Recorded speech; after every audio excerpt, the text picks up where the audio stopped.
Hello movie fans. Today's video is about Man of Iron. The movie that single-handedly kick-started the most successful movie franchise ever. Meet Tony Stark. He's rich. He's a genius. He's cool. He dates a lot of women, and he's funny. He also makes weapons of mass destruction. But don't let that bother you. Because most importantly, he's Iron Man. The movie starts with a military escort, in the middle of nowhere. Tony Stark is being escorted to a remote place, for the unveiling of his new line of merch. The soldiers meanwhile, are too starstruck to do their job correctly, which leads to them getting ambushed by ISIS. They try to fend off the attackers, but sadly, Tony's weapons are way too effective at killing. He tries to flee the area, and call 911. And right at that moment, one of his missiles lands right at his feet and explodes. But he's gonna live to fight another day, don't worry about it. I'm no explosives expert, but he should be blown to bits by now. Also, that's some pretty good aim. He wakes up later, and realizes he's taken prisoner by the terrorists. We travel 36 hours to the past, to find out how we got here. Tony is about to receive the Nobel Peace Prize, for making the world a better place. But he's nowhere to be found. His uncle Obadiah accepts the award on his behalf. Tony meanwhile, is busy gambling his fortune away. On his way out of the casino, a reporter comes to lecture him on his war profiteering business. Tony has one philosophy. Peace means having a bigger stick than the other guy. The reporter is impressed. He takes her home to show her his other stick. She meets Pepper Potts in the morning. She is Tony's level-headed, down-to-earth secretary. She kicks the reporter out in the most respectful way possible. I do anything and everything that Mr. Stark requires, including occasionally taking out the trash. Mr. Stark is a real gentleman. He's in his garage, repairing one of his hot rods. Miss Pepper comes down to let him know, among other things he should be doing as a CEO, that he's late for his flight and needs to get moving immediately. He drinks his coffee, and floors it to the airport, where Colonel James Rhodes have been patiently waiting for 3 hours.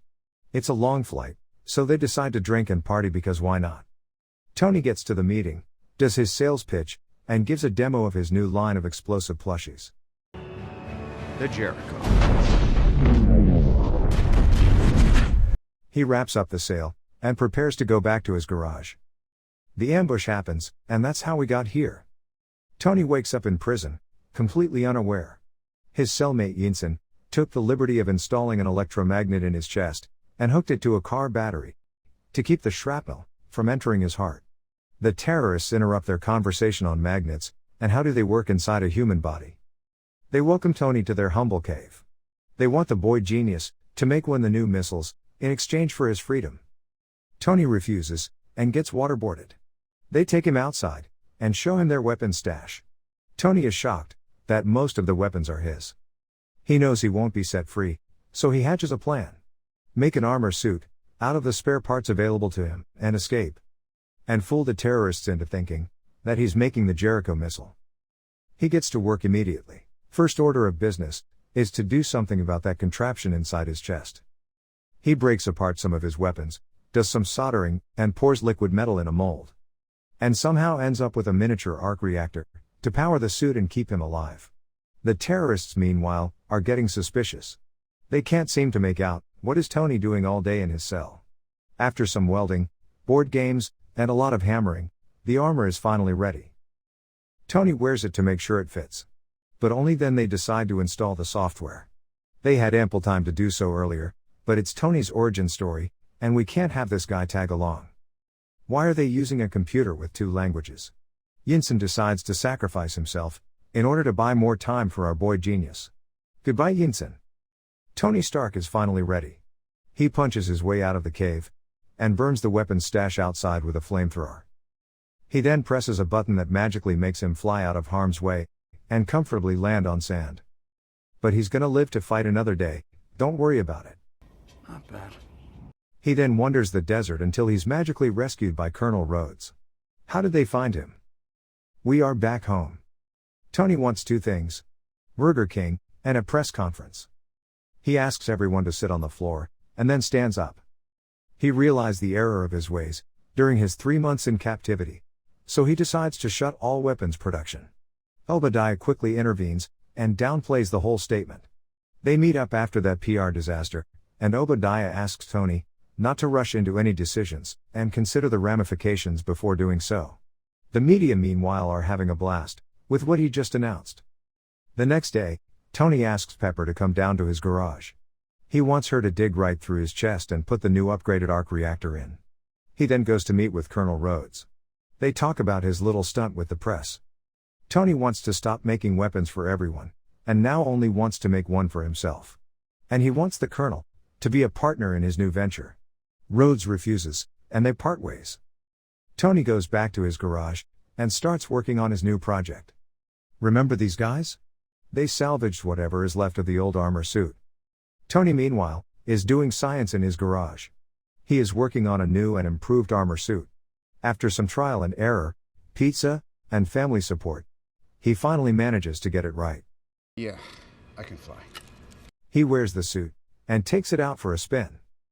After zipping around the city for a while, he decides to fly even higher and break some records, but ice builds up on his suit and shuts it down. He manages to get it back on again, and returns home. The project is a success. Minus a potential accident in the highway, and some property damage. Remember these guys?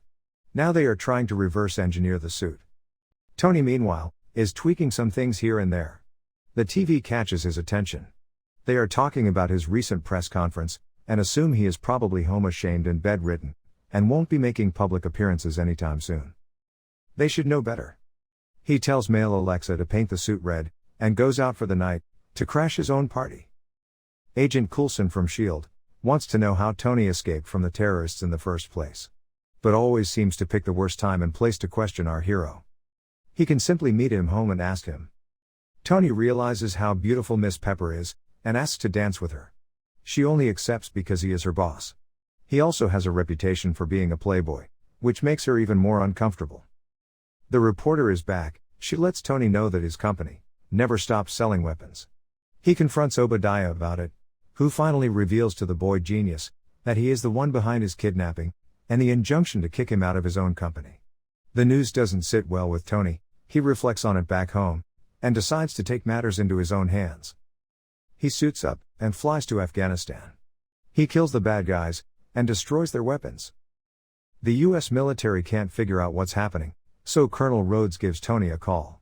He wants to know if he has anything to do with it, but Tony denies. The Air Force are chasing him around. He attaches himself to one of the fighter jet's belly. But the pilot spots him hitching a ride, and rolls the plane to throw him off. Tony wobbles in the air and hits the other fighter jet behind him. The pilot ejects, but his parachute does not deploy. Tony comes to his rescue and saves him. Back home, the US military rules the entire incident as a training exercise, and Tony is struggling to remove his suit. Obadiah meets up with the terrorists to recover the old suit. The leader offers him the loot for free, in exchange for an army of iron soldiers. But Obadiah decides to kill him, and keep everything to himself. Tony calls Pepper for a mission. He wants her to go to his office and retrieve some files. Obadiah meanwhile is facing troubles of his own. His engineers are unable to replicate the arc reactor technology, even though they are staring at one all day. So he decides to get Tony's magnet instead. Our hero is tumbling around the house. He spots his old arc reactor, but can't quite reach it. His handy Canada arm senses that he's in danger, and hands him the box. Pepper and Agent Coulson are on their way to arrest Obadiah. He easily defeats Agent Coulson's men, and chases Pepper around. And right as he's about to shoot her, Tony Stark comes to the rescue and sends him flying to the highway. Obadiah grabs whatever he can and hits Tony with it, even though he has plenty of weapons to use. Tony tries to lure him to a high enough altitude for the ice trick. Obi's suit shuts down. He free falls to the ground, but he's still alive. He grabs Tony and just toys with him, instead of killing him. Tony asks Pepper to pull down on some levers, and overload the reactor, while he distracts Iron Hulk. Obadiah delivers his last monologue, and Pepper presses a button that shoots a beam of light, conveniently throwing Tony to the side, but making Obadiah fall into the arc reactor. Goodbye, Obadiah. Let's ask some questions, shall we? How can Tony zip around the air, pulling massive Gs without blacking out? Where does he store all that ammo? Why isn't he feeling any heat every time he's inside the suit? Why is it very light at times, but heavy some other time? He flew from America to Afghanistan. Did he have snacks in his pockets?